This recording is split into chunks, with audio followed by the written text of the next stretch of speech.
자, 오늘 시간 우리가 살펴볼 말씀은 예레미야입니다. 예언서 26번째 시간이 되겠습니다. 이 예레미야라는 성경 여러분 얼마나 익숙하게 알고 계십니까?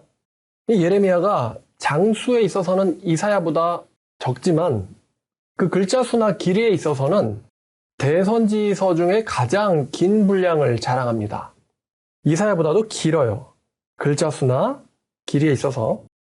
그리고 예레미야는 예레미야에 의해서 단독으로 완성된 성경이 아닙니다.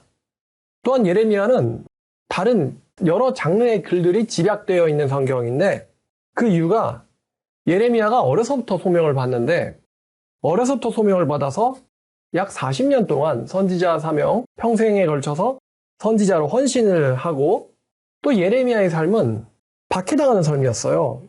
그래서 한 곳에서 꾸준히 집필하기보다는 이곳저곳으로 박해당하고 끌려가고 도망다니고 하던 게 그의 삶이었기 때문에 그의 글이 한 장소, 한 기간에 쭉 집필됐다기보다는 여러 장소, 여러 시간대에 집필된 것이 그의 제자이자 서기관인 바룩에 의해서 완성된 것으로 보이는 성경이 바로 이 예레미야입니다. 자, 먼저 예레미야 이름에 대해서 알아봐야 될 텐데 예레미야는 하나님께서 푸신다라는 뜻입니다. 묶인 줄이나 고정된 것을 푸는 거, 이제 그것을 말하는 거예요. 하나님께서 푸신다라는 말입니다. 예레미야는 기원전 7세기 말인 기원전 627년에 선지자로서 소명을 받습니다. 그게 어디 나오냐면 예레미야서 1장 2절이에요. 1장 2절에 아몬의 아들 유다왕 요시야가 다스린 지 13년에 라고 나오죠? 요시야 왕 13년. 자, 여러분들이 아시는 왕의 이름이 나왔습니다.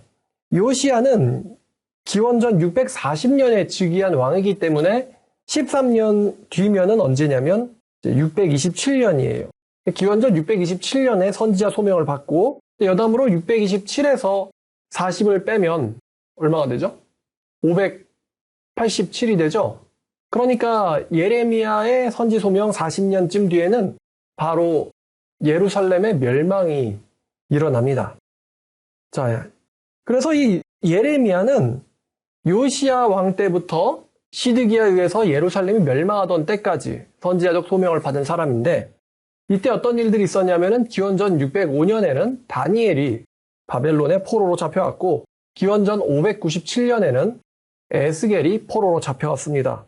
이 예레미야가 살던 시대가 이때가 어떤 세계적인 정세에 있었냐면 대제국인 아수르가 무너지고 바벨론이 급부상하고 있던 격변의 때가 바로 예레미야의 생애 때에 일어난 일입니다. 마치 오늘날과 비슷하죠.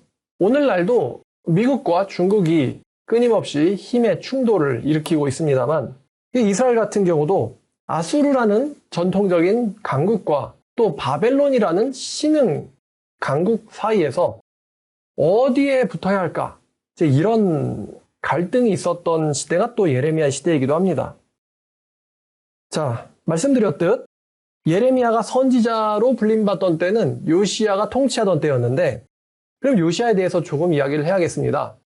요시야는 남유다에서 마지막으로 신실한 왕입니다. 남유다의 마지막 왕이 아니고 마지막으로 신실했던 왕이 바로 이 요시야 왕입니다. 이 요시야 뒤로 왕이 되는 사람들은 전부 다 하나님에 대한 반역과 또 불충 이런 것을 계속해서 유다의 멸망의 조짐을 수면 위로 올리기 시작했어요.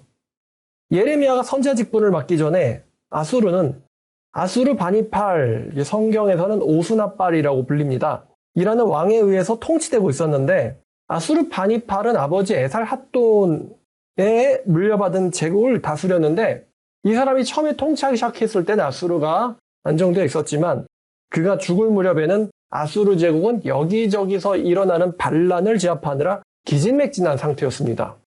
아수르의 지배력이 약해진 상태에 이 약해진 타이밍에 요시야 왕은 종교개혁을 성공시킬 수가 있었는데 요시야가 종교개혁을 성공시킨 그 내용은 역대하에 잘 나와 있는데 역대하 34장을 보겠습니다. 역대하 34장 1절부터 8절까지 읽을게요. 요시야가 왕위에 오를 때에 나이가 8세라 자, 8살에 왕에 올라왔대요. 예루살렘에서 31년 동안 다스리며 꽤 오래 통치했죠. 그가 여호와가 보시기에 정직하게 행하여 그의 조상 다윗의 길로 걸었으며 좌우로 치우치지 아니하고 아직도 어렸을 때 곧 왕위에 있는 지 8년에, 그러니까 16살 때겠죠. 그의 조상 다윗의 하나님을 찾았고 제12년에 유다와 예루살렘을 비로소 정결하게 하여 그 산당들과 아세라 목상들과 아로 새긴 우상들과 부어 만든 우상들을 제거하여 버리매 무리가 왕 앞에서 바알의 제단들을 헐었으며 왕이 또 그 제단 위에 높이 달린 태양상들을 찍고 또 아세라 목상들과 아로 새긴 우상들과 부어 만든 우상들을 빻아 가루를 만들어 제사하던 자들의 무덤에 뿌리고 제사장들의 뼈를 제단 위에서 불살라 유다와 예루살렘을 정결하게 하였으며 또 므낫세와 에브라임과 시므온과 납달리까지 사면 황폐한 성읍들에도 그렇게 행하여 제단들을 허물며 아세라 목상들과 아로 새긴 우상들을 빻아 가루를 만들며 온 이스라엘 땅에 있는 모든 태양상을 찍고 예루살렘으로 돌아왔더라. 자, 이게 요시야 왕 제12년, 그러니까 나이로는 20살이죠. 20살에 이런 일을 했다. 16살에 하나님을 만났고 20살에는 이스라엘 전역을 정결하게 하기 시작했어요. 근데 우리가 방금 좀 전에 예레미야 읽었던 성경을 좀 떠올리면 예레미야가 요시야 13년에 선지자로서 부르심 받았다고 했잖아요. 그러면 13년, 이제 1년 전이면 12년입니다. 예레미야 이렇게 요시야가 예루살렘을 정결하게 하고 나서 그 다음 해에 예레미야가 선지자로 불림을 받아요. 이걸 읽은 이유는 예레미야가 어떤 상황 가운데서 선지자가 됐는지 이것을 여러분들과 함께 나누기 위해서예요. 자, 요시야 제12년에 이렇게 예루살렘을 정결하게 하는 일을 했고 8절, 역대하 34장 8절을 보면 요시야가 왕위에 있은 지 18째 해에 그 땅과 성전을 정결하게 하기를 마치고 그의 하나님의 전 여호와의 전을 수리하려 하여 아샬라와 아들 사반과 시장 마아세야와 서기관 요아하스의 아들 요아를 보낸지라. 이렇게 성전을 수리하는 일을 요시야 왕 제18해에 했습니다. 자, 그러니까 이 요시야 왕은 16살 되던 해에 하나님을 찾았고 20살 되던 해에 전국의 우상들을 제거하기 시작했고 그 다음 해인 통치 13년에 예레미야가 선지자로 사명을 받았다는 거예요. 어떻게 보면은 영적 황금기에 예레미야가 선지자로 불림받았다라고 할 수 있겠네요. 자, 이렇게 요시야가 26살이 되던 18째 해에는 성전을 수리하고 또 성전을 수리하는데 뭐가 발견되냐면은 율법책이 발견이 되거든요. 그래서 율법책이 발견돼서 34장 14절에 나오죠. 모세의 전한 여호와의 율법책이 발견돼가지고 이 요시야가요 여호와의 율법을 온 백성들에게 가르쳤어요. 온 백성들에게 성경을 가르쳤던 왕이 이 요시야 왕이고 또 그 유명한 유월절을 지킨 왕이었으니 이 요시야라는 왕은 유다의 멸망전의 마지막을 비추는 횃불과 같은 왕이었다고 할 수 있습니다. 영적인 어두운 시대에 빛을 밝히던 왕이 바로 이 요시야 왕이었어요.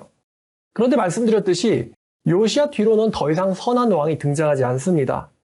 이렇게 이제 희망차 보이던 유다의 모습 이면에는 어둠이 깔리기 시작했어요. 하나님에 대한 반역과 배신, 또 패역과 우상 숭배, 불순종과 완고함의 이 물길이 유다를 점점 잠식하기 시작했으니 요시야가 죽고 나서 이스라엘은 영적으로 침체되고 어두워지기 시작했습니다. 이 예레미야가요, 종교적인 부흥기에 아이러니하지만 예루살렘의 멸망을 예언할 선지자로 부르심을 받은, 멸망을 예언할 선지자로 부르심을 받은 것이죠. 이렇게 훌륭했던 요시야 왕은 그 당시에 이 바벨론이 급부상하고 있다고 말씀드렸잖아요. 요시야는 그때 친아수르 정책에 있었는데 이 급부상하는 바벨론을 견제하려고 이집트에서 군대를 보냅니다. 근데 이집트에서 보낸 군대를 요시야가 막아서요. 그래서 요시야와 이집트의 바로 느고 왕 사이에 전쟁이 일어나는데 이 전쟁에서 이 무깃도에서 요시야가 전사하고 맙니다. 여기에 대해서는 제가 설교를 했었으니까요. 요시야가 그 당시에 굉장히 영적으로 훌륭한 왕이었는데 세계 정세를 보는 눈이 조금 어둡지 않았나라는 이야기를 제가 했었고요. 또 무깃도의 전투를 나가기 전에 선지자들에게 물어봤으면 어땠을까라는 아쉬움이 든다라고 제가 또 설교를 했었어요. 자, 이렇게 요시야가 전사하고 나서 유대인들이 여호아스를 왕으로 세우는데 이 여호아스는 애굽에 의해서 잡혀가고요. 애굽은 대신 여호야김을 왕으로 세웁니다. 그러니까 꼭두각시 왕이라는 소리죠. 애굽의 꼭두각시 왕이에요. 이 여호야김은요, 바벨론에게 적대적인 정책을 취했습니다. 당연하겠지만 애굽이 세운 왕이니까. 자, 그런데 이 애굽과 아수르의 군대들은 그때 이제 새롭게 떠오르는 신성 강국이 바로 바벨론 제국이었어요. 이 애굽과 아수르 동맹군이 신성 바벨론, 이제 신성이라고 하는 게 새롭게 떠오른다는 뜻이에요. 이 바벨론의 대군 앞에 무너지게 됐고, 여호야김이 이제 바벨론에 대해서 적대적인 정책을 취했었다고 했잖아요. 근데 이제 바벨론이 아수르 군대랑 애굽 군대를 찍어 누르니까 이제 그 다음에 뭘 하고 싶으냐면은 자기에게 이제 대들던 이 유다를 징벌하고 싶은 거예요. 그래서 유다를 징벌하려고 오는데 이 적대적인 정책을 취하던 여호야김이 죽습니다. 그래서 이제 그 다음에 왕이 된 여호야김은 통치한 지 석 달 만에, 사실 자기가 잘못했다기보단 자기 선왕이 잘못한 건데 석 달 만에 바벨론에 의해서 끌려가게 됩니다. 바벨론에 의해서 끌려가게 되고 이 끌려갔을 때 그의 숙부인 시드기야가 세워졌으니 이 시드기야가 남유다의 마지막 왕이 되겠습니다. 자, 그러니까 그 전까지는 친아수르 정책을 취하다가 바벨론이 급부상하자 친아수르 정책을 취하던 왕들이 이제 결국에는 무너지게 되고 이제 바벨론이 세운 꼭두각시 왕 시드기야가 마지막으로 세워졌다는 거예요. 근데 시드기야 같은 경우가 되게 좀 아이러니한 캐릭터인데 바벨론에 의해서 세워졌음에도 불구하고 바벨론에게 반역하는 모습을 보입니다. 그러니까 바벨론을 따르는 것 같다가도 바벨론에게 반역하는 것 같다가도 이렇게 굉장히 표리부동하고 이중적인 자세를 취했던 왕이 시드기야입니다. 이 시드기야의 이중적인 태도는요, 예레미야서 읽을 때도 나오는데 이 시드기야는 예레미야에게 하나님의 명령을 구하면서도 동시에 하나님의 명령에 따르지 않습니다. 굉장히 이중적이고 표리부동한 사람이 바로 이 시드기야인데 기회주의자라고 볼 수 있겠죠. 자, 왕이 이랬으니 나라는 어땠겠어요? 이 바벨론의 지배 아래서 유대의 사람들은 여러 부류로 이제 오늘날도 정당이 나뉘어가지고 싸우잖아요. 보면은 뭐 우크라이나나 아니면 서유럽에서도 친러시아 정당이 있고 또 반러시아 정당이 있고요. 그러니까 친미 정당이 있고 친러시아 정당이 있고 또 우리나라 같은 경우도 뭐 친중 혹은 뭐 친북한이라고 해야 될까요? 하여튼 반미를 좋아하는 정당이 있고 또 친미를 좋아하는 정당이 있지 않습니까? 그래서 여기에 붙어야 되냐 저기에 붙어야 되냐 가지고 이제 우리나라도 갈등이 있고 뭐 세계 전세가 그런데요. 이 당시에 유대인들도 친아수르냐 또 친바벨론이냐 혹은 양쪽 다 싫고 독립이다 이렇게 원하는 여러 부류의 사람들로 나뉘어져서 정치적 갈등이 있었어요. 기원전 589년 바벨론을 적대시하는 사람들이 이제 바벨론의 이제 멍에를 벗으려고, 멍에란 이제 목에 씌우는 거예요. 이 멍에를 벗으려고 반역을 일으켰는데, 결국 이 바벨론이 이 반역을 제압한다고 군대를 보냅니다. 근데 결국에는 포위된 지 3년 만인 586년에 유다가 완전히 멸망을 하게 되죠. 586년에 유다가 완전히 멸망되게 됩니다.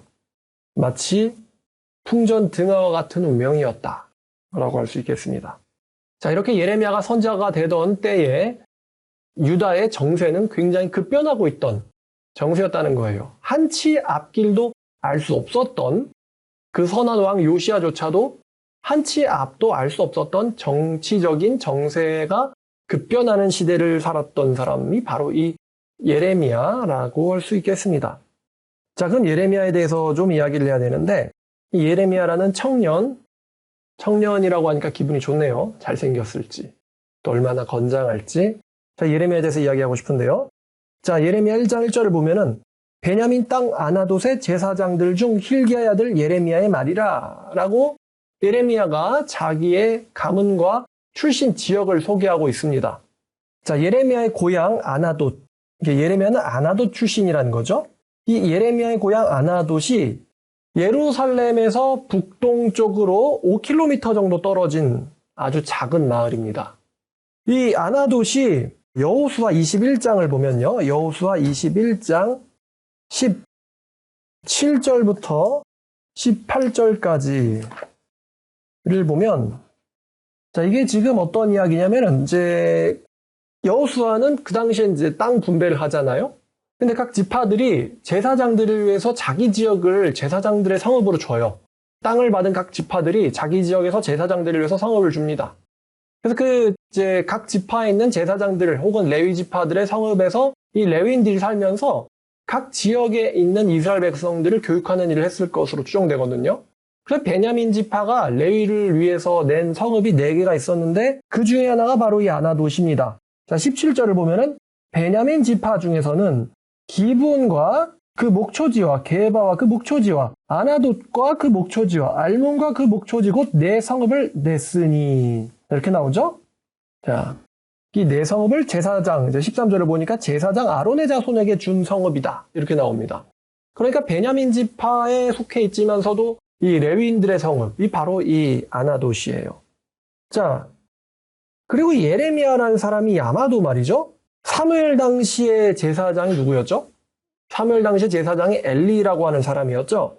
자, 이 엘리의 가문인데 열왕기상 2장을 보면 열왕기상 2장 26절부터 27절을 보면은 왕이 제사장 아비아달에게 이르되 네 고향 아비아달에게 이르되 네 고향 아나돗으로 가라. 너는 마땅히 죽을 자이로되 네가 내 아버지 다윗 앞에서 주 여호와의 궤를 메었고 또 내 아버지가 모든 환난을 받을 때 너도 환난을 받았은즉 내가 오늘 너를 죽이지 아니하노라 하고 아비아달을 쫓아내어 여호와의 제사장 직분을 파면하니 그러니까 솔로몬에 의해서 파면된 제사장이 바로 이 아비아달이거든요.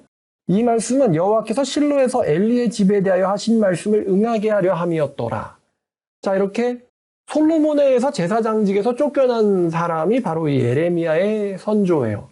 자, 그러니까 예레미야는요, 예루살렘에 있던 이 중앙성전의 제사장들에게 무어라 한마디 하기에는 그렇게 집안이 유력하지 않은 거라고 볼 수 있겠죠. 예루살렘의 중앙성전을 지배하고 있는 제사장들한테 뭐라고 하기에는 좀 유력하지 않은 집안 사람이라고 할 수 있겠습니다. 자, 이 아나돗이라는 마을, 이제 우리가 지금 이야기하고 있는데 이 마을의 현재 이름이 아나타예요. 아나타.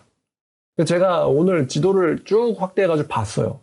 이 아나타라는 마을이 예루살렘에서 한 4km, 5km 떨어져 있거든요. 근데 이 마을을 가려면은 이 예루살렘 외곽에서 어떤 이제 시골길로 접어들어야 되는데 이 길이 보니까 아나돗 길이라고 불리더라고요. 이 길이 지금도 아나돗 길로 불립니다. 이 아나타라는 마을로 가는데 아나돗이라는 이름의 길을 가야지 이 아나타라는 마을을 갈 수 있는데 제가 이 구글 스트리트 뷰를 한번 봤는데 스트리트 뷰도 안 돼요. 거기 그 아나돗 길이 스트리트 뷰도 안 되는 걸 보면은 지금 2023년 기준으로 지금도 촌동네인 것 같아요. 스트리트 뷰도 안 되는 구글 그 자동차가 가지도 않는 동네. 굉장히 작은 마을인 것 같습니다. 지금도. 구글에서 좀 매핑 좀 해주지 구글 자동차가 가지도 않는 마을이에요. 자, 이 아나돗이 지리적으로 남서쪽으로는 이 정치적으로 굉장히 복잡하고 이권 싸움이 일어나고 있는 예루살렘이 있어요. 예루살렘이 있으며 이 아나돗의 동쪽으로는 사해로 이어지는 광야가 있습니다. 사해로 이어지는 광야가 있다. 그러니까 여러분 5km라고 했잖아요. 5km라고 하면은 걸어서 한 몇 시간 정도 걸리죠? 직선으로 가면은 걸어서 한 1시간 10분, 20분 정도일 텐데 뭐 길이 고르지 않는 것도 있고 이것저것 하면 1시간 반, 2시간이면은 예루살렘으로 갈 수 있다. 예요, 아나돗이. 그러니까 이 도시와 광야가 둘 다 보이는 곳이 바로 이 아나돗이에요. 도시와 광야가 둘 다 보이는. 그 작은 마을에서 예레미야가 유년 시절을 보냈고요. 이 걸어서 한두 시간 갈 수 있는 그 예루살렘에 대한 이 적당한 거리. 그러니까 이 예레미야가 정치적 싸움에 휘말리지도 않고 또한 이용되지도 않으면서도 또 그러면서 예루살렘에 무관심하지도 않게 만들었을 거예요. 그리고 오른쪽으로는 광야가 있는 도시라고 했어요. 작은 마을, 광야가 있는 이 마을이란 점에서 예레미야는 또 광야에서 하나님과 하나님의 사역과 하나님의 말씀에 대한 깊은 묵상을 할 수 있었을 것입니다. 그러니까 이 아나돗은 도시와 광야 사이에 있는 마을이에요. 도시와 광야 사이. 이렇게 보니까 오늘날 교회랑 비슷한 것 같은데 이 도시와 광야 사이에 있는 마을에 살고 있는 선지자, 오늘날 세상과 세상 문화, 그리고 하나님 사이에 있는 교회나 혹은 목회자들의 위치와 굉장히 비슷하다고 볼 수 있겠습니다. 참 흥미롭죠? 하나님께서 왜 아나돈 마을에 예레미야를 부르셨는가? 도시에 너무 휘말리지도 또 너무 무관심하지도 또 한편으로는 광야와 가까운 곳에 있는 사람을 부르셔가지고 예루살렘으로 보내신단 말이죠. 오늘날 교회의 역할도 그렇지 않겠습니까? 세상 문화에 완전히 중독되어 빠져 있지도 않으면서 그렇다고 세상 문화나 세상을 완전히 거절하지도 않고 또한 하나님을 아주 마음속 깊이 모셔야 되는 그런 기관과 사람들이 바로 교회와 목회자라고 할 수 있겠는데요. 근데 오늘날 교회는 너무 세상과 담치는 경향이 있어요. 뭐 타락을 하든지 말든지 우리는 우리끼리 이런 경향이 있는데 영 이제 예레미야서를 가지고 보면 그런 태도는 영 좋지 않다라고 볼 수가 있겠고요.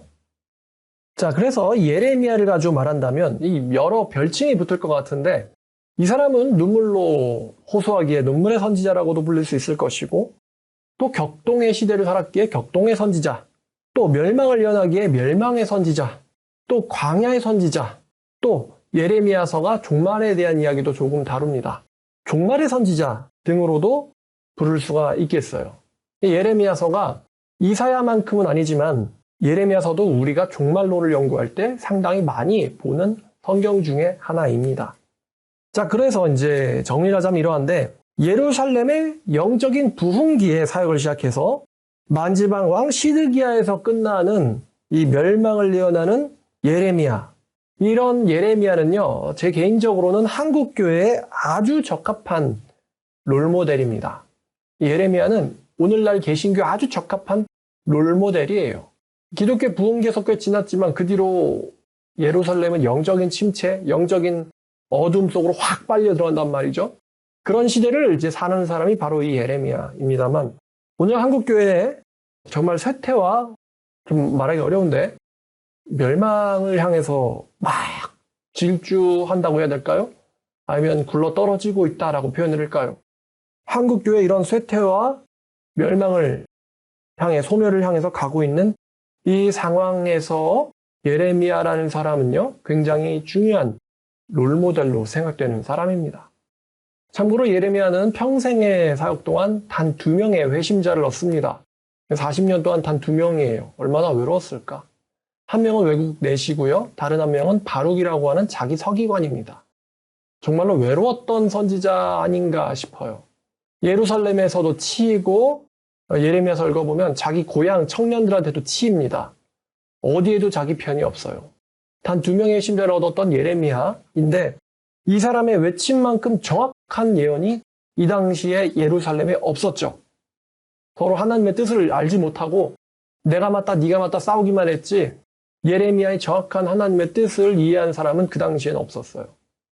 자, 이렇듯 이 격변의 시대의 선지자인 예레미야. 이 예레미야가 어떤 역사적인 또 지리적인 상황 가운데서 사역을 시작했느냐, 이것을 설명하는 게 바로 오늘 강의였습니다. 자, 오늘 강의는 개요만 하기 때문에 좀 짧게 준비를 했고요. 자, 그 다음 시간인 다음 주에 예레미야 1장부터 여러분들과 같이 나누도록 할게요. 자, 제가 다시 말씀드리지만 예레미야는 한국교회의 상황과 굉장히 비슷한 상황을 살고 있는 사람입니다. 그래서 예레미야의 성경, 2600년 전에 기록된 성경이긴 합니다만 이 성경을 잘 참조하면 우리가 어떤 결과, 어떤 미래를 맞게 될지 또 그런 미래 가운데서 우리 크리스찬들, 참된 크리스찬들은 어떻게 살아야 될지에 대해서 상당히 깊고 분명한 조명을 받을 수 있을 것 같아요. 자, 예레미야서 다음 시간부터 저랑 같이 여행해 보도록 하겠습니다. 오늘 말씀 여기까지입니다. 기도하겠습니다. 하나님 아버지, 예레미야서 개요를 통해 보면서 예레미야에게 어떤 시간적, 역사적, 지리적 상황 가운데 있었는지 알아보았고 또 예레미야가 앞으로 어떤 사역을 하게 될지에 대해서도 또 간략하게 나누어 보았습니다. 하나님, 오늘날 상황이 정말 어두운 예레미야 시대의 상황과도 같은데 하나님께서 그럼에도 불구하고 선지자들을 일으키셔서 하나님의 백성들을 부르시는 이러한 모습들을 보며 오늘날 우리들에게도 하나님 말씀을 이렇게 주시고 하나님 말씀에 듣고 순종할 수 있는 사람들을 모아주심에 감사드립니다.